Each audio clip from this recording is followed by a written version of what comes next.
عارف رضا صاحب فرمائیے. جی میرا یہ کوشچن ہے کہ اسلامی کے ذریعے میں کیسے انسانیت پھیلا سکتا ہوں، اور باقی ریلیجن ہو یا پھر باقی میں ایتھسٹ ہو کے یا پھر باقی. تھوڑا سا آپ اپنا تعارف بھی کرا دیں. کیا آپ ابھی مسلمان ہیں یا اسلام چھوڑ چکے ہیں؟ نہیں میں ابھی مسلمان ہوں، اسلام نہیں چھوڑا ہوں. اچھا ٹھیک ہے. تو ابھی آپ کے تعارف میں یہ بات آئی تھی کہ آپ کے ذہنوں میں کچھ شکوک ہیں، آپ الہات کے قریب ہیں، کوئی جس طرح کی بات آئی تھی، ایسا ہی ہے؟ میری بہت ساری ڈاؤٹ ہے، وہی میں کلیئر کرنا چاہ رہا تھا. یہی ٹھیک ہے، بہتر ہے. تو آپ کا جو سوال ہے وہ یہ کہ اسلام ہی کے ذریعے ہم کیسے انسانیت پھیلا سکتے ہیں، رائٹ؟ جی ٹھیک ہے. تو اس کا جواب بڑا آسان ہے، اور وہ یہ ہے کہ کسی بھی چیز کو پھیلانے یا سکیڑنے کے لیے اس چیز کا جاننا ضروری ہے کہ وہ چیز کیا ہے کہ جس کو آپ پھیلانا چاہتے ہیں. تو آپ کیا سمجھتے ہیں کہ اگر میں آپ سے پوچھوں یا کوئی بھی شخص آپ سے سوال کرے کہ بھئی انسانیت کی ڈیفینیشن کیا ہے، تو کوئی آپ کیا جواب دیں گے؟ آپ انسانیت کو کیا سمجھتے ہیں؟ میں یہ سمجھتا ہوں کہ انسانیت وہ ہے جو دوسرے کو دکھ نہ دے، پریشانی میں دیکھے تو اس کی مدد کرے. وہ انسان، وہ چاہے وہ کسی مذہب کا کیوں نہ ہو، وہ اگر وہ بہت پریشان ہے اچھا، تو مجھے اس کی مدد کرنی چاہیے. بہت بہتر. اگر دوسرے مذہب کے لوگ بھی پریشان ہیں تو ان کی مدد کرنی چاہیے. اچھا، اب ایک حدیث اور ایک آیت آپ کے سامنے رکھتا ہوں. حدیث پہلے سن لیجئے، وہی ذہن میں آئی. رسول اکرم صلی اللہ علیہ وسلم کا ارشاد ہے کہ انصر اخاک ظالما او مظلوما، کہ اپنے بھائی کی مدد کرو چاہے وہ ظالم ہو یا مظلوم ہو. ٹھیک ہے. تو صحابہ نے کہا کہ یا رسول اللہ، مظلوم کی مدد کرنا تو سمجھ میں آتا ہے، ظالم کی مدد کیسے کریں؟ ظالم تو نقصان پہنچا رہا ہے. وہی بات جو آپ نے کہی ابھی، ظالم تو نقصان پہنچا رہا ہے نا.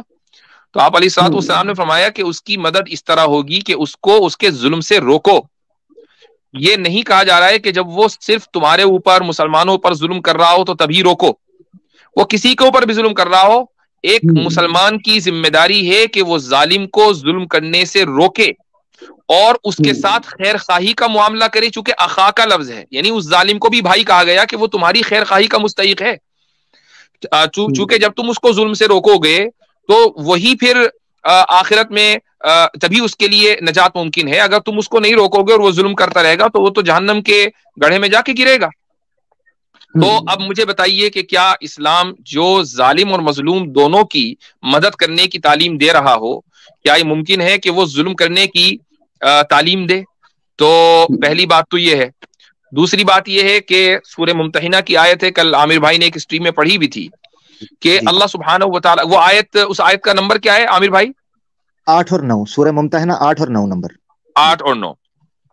اس میں لا ينهاكم الله عن الذين لم يقاتلوكم في الدين، کہ اللہ تعالیٰ تم کو منع نہیں کرتا کہ جن لوگوں نے تم سے جنگ نہیں لڑی، تم کو گھروں سے نہیں نکالا، تمہارے ساتھ کوئی برا معاملہ نہیں کیا، اللہ تمہیں منع نہیں کرتا کہ تم ان کے ساتھ نیک سلوک کرو. نیک سلوک کرنا چاہیے تم کو، تم ان کے ساتھ اچھا معاملہ کرو، تم ان کا تعاون کرو. یہ قرآن کریم کا حکم ہے. اس سے یہ بات ثابت ہو گئی ان تبروہم وتقسطوا الیہم، تو ان کے ساتھ انصاف کرو. تو جب یہ بات واضح ہو گئی کہ جو آدمی برا نہیں ہے اس کے ساتھ اچھا سلوک کیا جائے گا، تو پھر جو برا ہے اس کے ساتھ، اس کو ظاہر سی بات ہے کہ اس کی برائی کو ختم کرنا بھی ضروری ہے. کیونکہ جو برا نہیں ہے اس کے ساتھ تو اچھا سلوک کیا جائے گا، جو برا ہے اس کی برائی کو ختم کرنا ضروری ہے، اور برے کی برائی کو ختم کرنا ہی انسانیت ہے. اب مجھے بتائیے اس میں کیا مسئلہ ہے؟ وہ قرآن کی ایک آیت ہے حضرت، وہ بھی ایڈ کر دیتے ہیں. ایک منٹ عارف بھائی. لا یجرمنکم شنآن قوم علی الا تعدلوا اعدلوا هو اقرب للتقوی. اللہ کہتے ہیں کسی قوم کی محبت یا اس کے ساتھ تعلق تمہیں حق سے، جسٹس سے نہ روکے، جسٹس قائم کرو، یہی تقوی کے سب سے قریب ہے، چاہے تمہاری اپنی قوم کے خلاف ہی کیوں نہ ہو. جی نہیں میرا یہ کوشچن بھی اس کے ساتھ یہ بھی ہے کہ اسلامی نہیں، باقی ادر ریلیجن بھی تو سکھاتا ہے کہ انسانیت برقرار رکھنی چاہیے. اسلام بھی سکھاتا ہے اور باقی ادر ریلیجن بھی سکھاتی ہے ہمیں. تو باقی ادر ریلیجن بھی تو کچھ حد تک صحیح ہے کہ وہ بھی یہ بات سکھاتی ہیں کہ انسانیت کے ساتھ رہنا چاہتا. ٹھیک ہے، دیکھیں ایسا ہے کہ کچھ حد تک صحیح ہونے کی بات نہیں ہو رہی ہے. کچھ حد تک تو ہر نظام صحیح ہو سکتا ہے، تھوڑی بہت اچھائی تو کہیں نہ کہیں ملی جاتی ہے. بات ہو رہی ہے فل پیکج کی، کہ ایک مذہب